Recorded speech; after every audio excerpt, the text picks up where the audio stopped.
Untuk pertama kalinya aku melangkah ke dalam gedung pernikahan tanpa make up sama sekali. Mungkin buat beberapa orang ini terdengar dramatis ya, tapi gimana lagi? Itulah yang aku rasakan minggu lalu. Udah siap dengan segala tatapan aneh orang-orang atau bahkan kalimat, Mbak, kok pucet banget? Mau saya ambilin teh manis anget? 2 minggu yang lalu menjelang maghrib, Bapak minta tolong dibantu pasang CCTV sebelum rumah kita tinggal untuk safar. Begitu azan maghrib berkumandang, beliau bilang, Duk, Bapak baru ingat kalau malam ini ada undangan pernikahan di Balai Prajurit. Kamu temenin Bapak ya, Ibu kan nggak bisa ikut. waduh agak horor ya. Hamin 1 jam, belum bebersih, belum nyiapin baju, belum sholat maghrib, belum styling hijab, udah harus siap berangkat kondangan gitu. Aku versi sebelum covid pasti bakal mengajukan satu syarat ke Bapak. Aku akan anterin Bapak ke sana, tapi nggak akan ikut ke dalam gedung. Because there's no way I would go to a wedding without proper preparation like this. Tapi aku versi setelah COVID justru melihat ini sebagai sebuah tantangan dan pembuktian ke diriku sendiri. As you guys know, one of the things I learned during COVID is ternyata enak juga kemana-mana nggak pakai makeup. Secara, most of the time we wear face mask anyway. Terus alhamdulillah Allah berikan aku kemudahan untuk pelan-pelan mencoba belajar dan memahami apa itu tabarruj dalam Islam. Jadi semakin bulatlah tekadku untuk datang ke nikahan anak teman bapak ini tanpa make up sama sekali.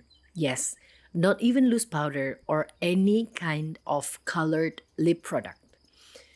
Dengan resiko bahwa ada kemungkinan besar kalau acara tersebut dibolehkan untuk melepas masker. Bermodalkan bismillah, aku bebersih, pakai abaya hitam plus khimar yang super simple tanpa pentul dari Takia, and I'm ready to go. Kurang dari 10 menit aku udah siap berangkat.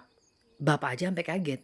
Because usually it took me no less than an hour to be fully ready for wedding invitation. Sampai sana bener dong, dari awal orang udah gak ada yang pakai masker karena emang undangannya gak terlalu banyak. So, I followed along. Untuk pertama kalinya melangkah ke dalam gedung pernikahan tanpa make up sama sekali. Mungkin buat beberapa orang ini terdengar dramatis ya. Tapi gimana lagi? Itulah yang aku rasakan minggu lalu. Udah siap dengan segala tatapan aneh orang-orang atau bahkan kalimat, Mbak, kok pucet banget? Mau saya ambilin teh manis anget? ternyata apa? Nobody cares. Nggak ada sama sekali yang judging aku gimana gitu. Dan bahkan ngeliat pun nggak ada. I felt invisible. Kayak nggak ada yang menyadari keberadaanku di sana gitu. And it felt liberating. Selama acara, otakku sama sekali nggak perlu mikir, Aduh, makeup gue kelihatan norak nggak ya? atau pas makan mikir, Aduh, lipstick gue hilang nggak ya? sama satu lagi gini. Aduh, mana keringetan lagi? Foundation sama bedak gue geser nggak ya? Belum lagi kalau nggak sengaja ngucek mata karena tiba-tiba gatel. Yah, luntur deh ini eyeshadow dan eyeliner. Gimana ya? Nggak bisa dijelasin dengan kata-kata pokoknya. Cuma bisa dirasain sendiri. Dan harapannya sih semoga aku juga bisa merasakan kebebasan yang sama saat akad dan walimah nanti. Kecuali kalau dipisah ya antara laki-laki dan perempuan. Mungkin aku akan sedikit effort untuk make upan gitu buat formalitas aja. Semoga Allah mudahkan. Oke, sebelum mikir kalau aku ekstrim, tapi ya gak apa-apa juga sih kalau ada yang mikir aku ekstrim. Tapi setidaknya izinkan aku untuk berbagi ilmu yang aku dapatkan dari para asatiz hafizahumullah yang menjadi landasan berpikirku untuk mengambil keputusan yang mungkin masih belum biasa di society kita. Artikel ini aku ambil dari website konsultasisyariah.com berjudul Apa Itu Tabarruj, tulisan guru kami Ustadz Aminur Baiz Hafizahullah. Kata tabarruj Allah sebutkan dalam Al-Quran di surat Al-Ahzab. Hendaklah kalian para wanita tetap di rumah kalian dan janganlah kalian bertabarruj dan seperti tabarruj orang-orang jahiliyah yang dahulu. Quran surat Al-Ahzab ayat 33. Al-Qurtubi menjelaskan makna tabarruj secara bahasa. Beliau mengatakan, tabarruj artinya menyingkap dan menampakkan diri sehingga terlihat pandangan mata. Tafsir Al-Qurtubi 12/309. Sementara makna tabarruj seperti yang disebutkan dalam ayat, menurut Ibnul Jauzi dalam tafsirnya menyebutkan dua keterangan ulama tentang makna tabarruj. Pertama, Abu Ubaidah, tabarruj wanita menampakkan kecantikannya di depan laki-laki yang bukan mahram. Kedua, keterangan Az-Zajjaj tabarruj menampakkan bagian yang indah dalam kurung aurat dan segala yang mengundang syahwat lelaki non-mahram. Zadul Masir fi ilmi at-tafsir 3-461. Berdasarkan keterangan di atas, maka segala upaya wanita menampakkan kecantikannya di depan laki lain yang bukan mahram termasuk bentuk tabarruj yang dilarang dalam ayat di atas. Karena itu memakai pakaian ketat, transparan, atau menutup sebagian aurat namun aurat lainnya masih terbuka, atau obral make up ketika keluar rumah, semuanya termasuk bentuk tabarruj yang dilarang dalam syariat. Aku rasa sih ini udah cukup jelas ya, but I encourage you to find more and dig deeper about this. Ya kamu enak mukanya begini dan begitu. Lah mukaku hancur buluk gini. Jangan salah, buat standar model majalah Fashion International, muka aku masuk kategori buluk dan hancur. But do I care what other people think about my face? Tentu tidak. Why should I? Akan selalu ada yang lebih cantik dari yang tercantik. Katanya kita harus bisa self-love. Kalau kecantikan wajah itu penting untuk akhirat, kenapa Allah ciptakan kita berbeda? Kenapa nggak disamain aja gitu semuanya kayak Barbie? Aku bermake up kan biar kelihatan presentable gitunya, nggak kayak bangun tidur langsung keluar rumah. Pertanyaanku adalah, siapa yang menciptakan standar mana yang terlihat presentable, mana yang enggak? Allah kah? Rasulullah Shallallahu Alaihi Wasallam kah? And another question, kenapa kalau laki-laki bangun tidur, terus dia mandi, sisir rambut pakai jari doang, berangkat ke kantor, nggak ada yang bilang mereka terlihat unpresentable? Padahal mereka juga nggak pakai make up.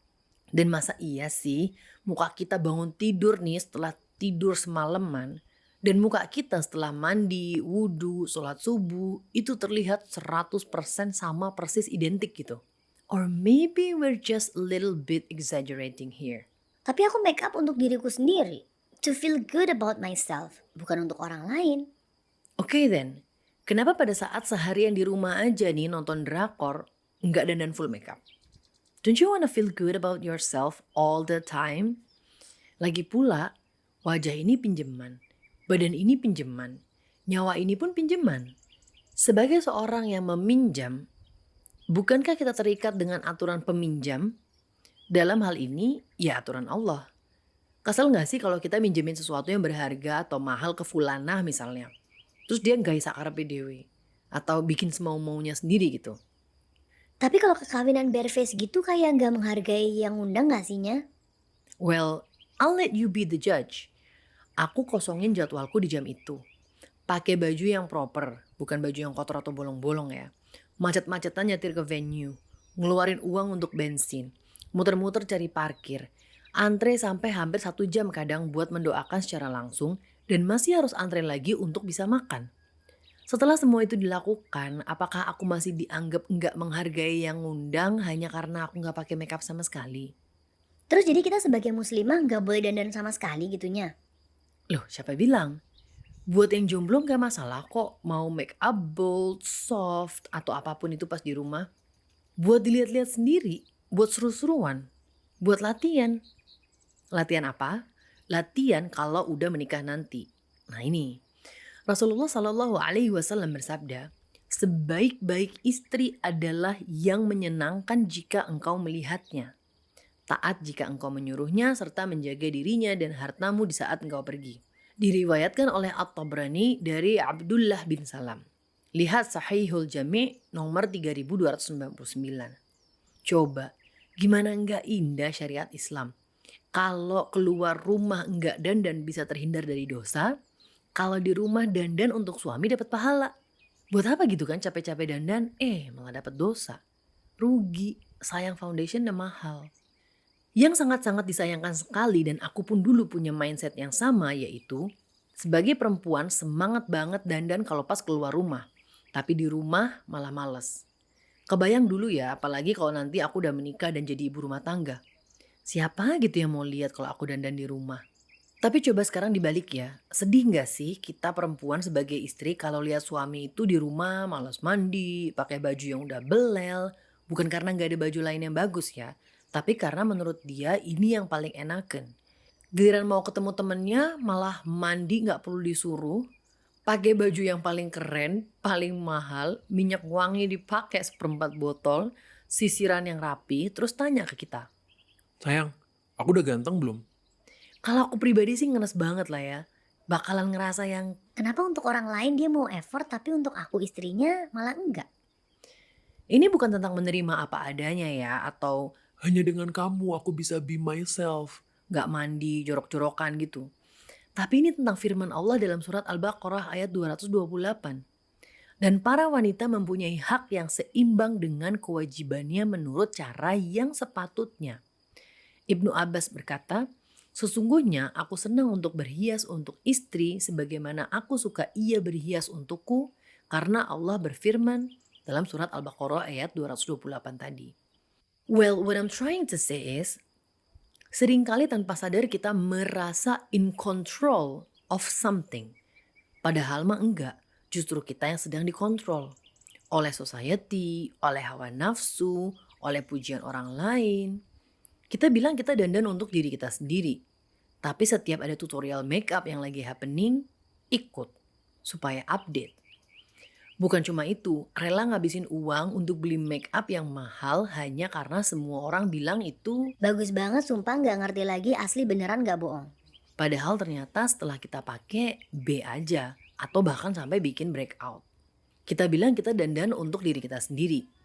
Tapi kalau ada perempuan yang bilang, Ih, makeup lo kok agak norak gitu ya? langsung sakit hati.